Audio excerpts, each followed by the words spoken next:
I really got the idea when I just started thinking about the state of the art world, how it's struggling, how I know so many neighbors, fellow artists who are unemployed, and really just the state of the world. I mean, the recession has been cruel to a lot of people. And I thought it might be time to do something a little lighter in terms of contemporary art. LOL. This is the kind of unexpected show that you can find at City Without Walls, the urban art gallery that's been in Newark since 1975.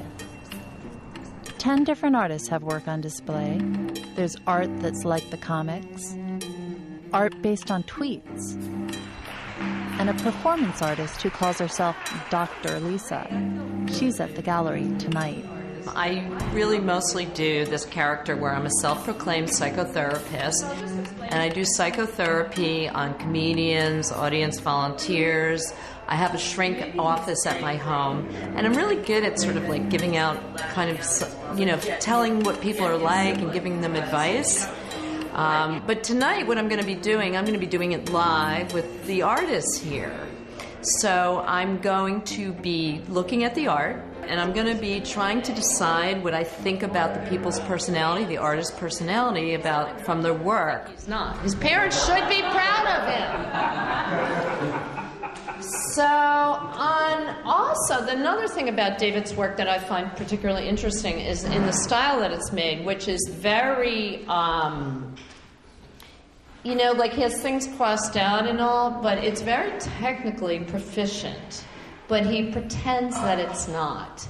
So I think that David doesn't want the responsibility of you thinking that he could actually be a success, or that he's actually as talented as he is. I think he just doesn't want that kind of, and I'm just going to say this is a little harsh, that kind of adult responsibility. I think she has some sort of background in psychology. I don't know how, you know, it might be mail order, but she has some credibility of some kind. But she offers you advice on your career and, you know, how you can handle your career better. And it's very, you know, she's very funny. Well, why do I want these things? They're silly and stupid. So yeah, I'm conflicted. I am conflicted. David Kramer's studio is in Williamsburg, Brooklyn. He's one of my favorite narrative artists. You know, besides his drawings and his paintings, I think he's made like 12 videos. You know, I've sat with my shows where David's work was in and taken it to art fairs in Miami or Chicago. But even if I'm not by the work, I can always hear these bursts of laughter going on. And sure enough, I'll go around the corner and there'll be a crowd of people looking at David's pieces and just, you know, openly laughing. I don't think that I'm a particularly funny person, but I do find my work to be funny. I think funny is a very ambiguous term, but I always found it funny to like the artist who I most identified with as a student and most wanted to be like was like Van Gogh. And I was like, I really want my life to, like, Van Gogh is amazing, his paintings are great, wouldn't it be great to be like Van Gogh? But if you know the story of Van Gogh, he had a terrible life. He sold like one painting his whole life to his brother.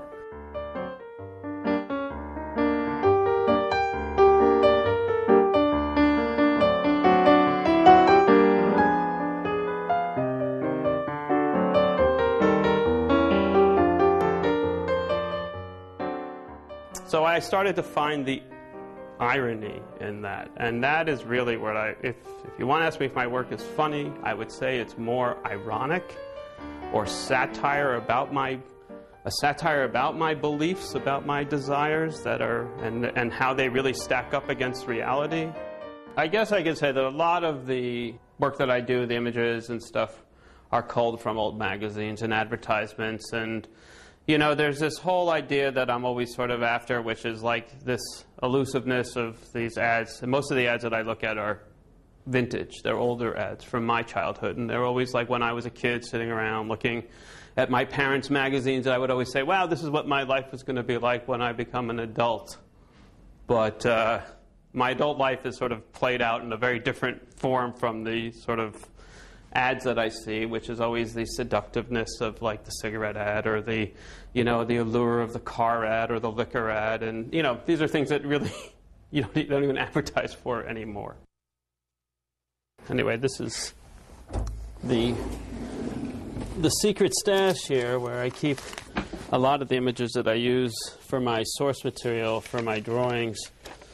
And, you know, I find these ads from this era to be really seductive because the way that they were made back then is really incredible to me, because these were all shot with lighting directors and with art designers, and there's no Photoshop involved, and there's this beauty to these. These are actually like gorgeous photographs that were put together by people, not made inside of a studio. And so to me, this is sort of like the impetus to start most of my work, because I'm seduced by these, and then it's always the fact that they're just advertisements for things that no longer are for sale or are obsolete makes it even more interesting and humorous to me as and sort of gets the gears rolling when I start to make the work that I make. Right now, we're in a moment of economic turmoil, and the art market the rug has been pulled out from underneath the art world. The art world was built on a house of cards of money, a pyramid scheme of people raising prices and antes and stakes and putting things constantly out of reach. Once you pull the carpet away, then all bets are off. And then usually what happens during those times is this very irreverent, funny kind of art from the street sort of gets its moment in the art world, because it has to start to rebuild itself. Back at City Without Walls, Dr. Lisa's next patient is Amy Hill, a painter of neo-Renaissance portraits. So you can see it's those very serious museum-type paintings. Do you guys get that, right? And what Amy has done is brought them into modern times in a kind of very subtle but cynical way. This woman looks like she's talking about like her facelift or worrying about wrinkles or whatever, and that one has a bottle of Prozac, which, you know, I'm a huge fan of Prozac, by the way. It's hard to tell. Tell me if you guys agree. I think it's really hard to tell if these are autobiographical, if she's making fun of herself, or if she's making fun of society. And I'm going to go out on a limb here and say that I think she's making fun of society, because I think that the things that she's making fun of are broad enough that they're not personal. So, Amy, do you want to hit me, or? I'm making fun of art more than anybody else.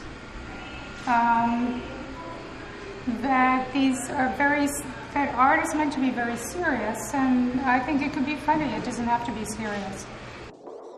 Amy is a terrific painter, needless to say. Since she got so inspired by Hans Memling, I mean, her work just really kind of took off. She's been taking this kind of Memling-inspired portraiture, but using contemporary characters in it. So you'll have a girl walking in a 16th century scene, maybe, with headphones on or something like that.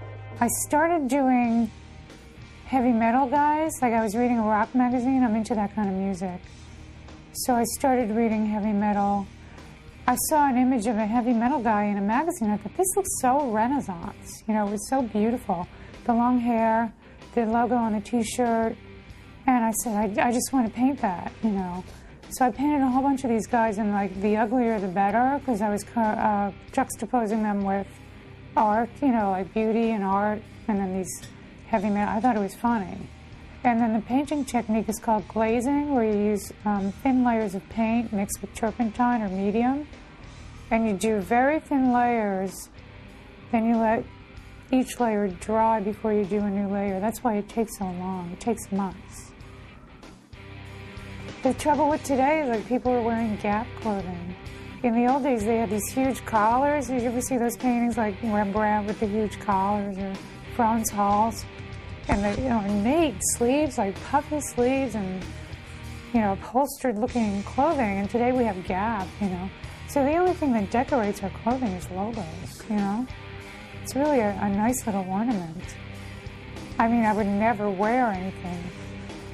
I avoid any logo myself, but, you know, to me, it's fun. some people come up to me and say that, oh, your work is so funny, and I appreciate that. And other people, maybe they're afraid to acknowledge that because art is like in a serious realm, like fine art, you know. I'm not sure if my art is jumping categories by being funny. But you walk into a gallery, it's an intimidating place, white walls, you know.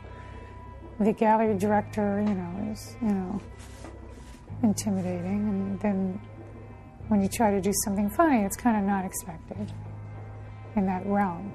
Okay, Amy, what I'm going to say is that I think you should try to put a few more autobiographical or elements in the work that are very revealing about you, because I imagine that you have a lot of feelings that you could be expressing through your work that you're not expressing, and that's the great thing about making art. It's an opportunity for you to express your work. Does that make sense to you? That's very good, yes, thank you. Okay, more personal elements in your work. Where do I take this? To have it filled. It's just a prescription. I mean, where is the I don't know. Find out where they sell, I don't know. Find out where they sell Prozac, and then we'll get on that. I have health insurance. You have health insurance. That's good. You can just, yeah, I'll take health insurance. Okay, so that was great. Amy.